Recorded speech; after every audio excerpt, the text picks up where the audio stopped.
Hello friends, আমি চলে এসেছি ওম শান্তি মন্দিরে। এখানে যে সবাই প্রসাদ সেবা করছে।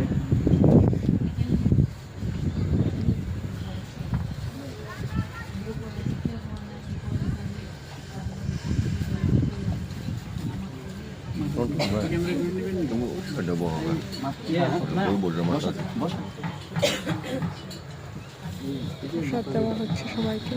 বাবা আজকে জানকী দেবীর মৃত্যুবার্ষিকী পালন করছে সবাই। আমি সোমবারে আসি এখানে, আমার খুব ভালো লাগে।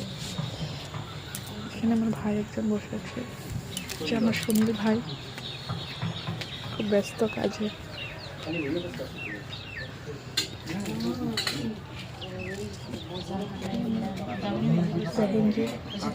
বসে আছে ভাই, এটা আমার একজন ভাস্তে। খুব ভালো লাগে আমার এখানে এসে, মনটা শান্তি হয়ে যায়। কার কার আমার ভিডিওটা ভালো লেগেছে প্লিজ একটা লাইক এবং কমেন্ট করবে।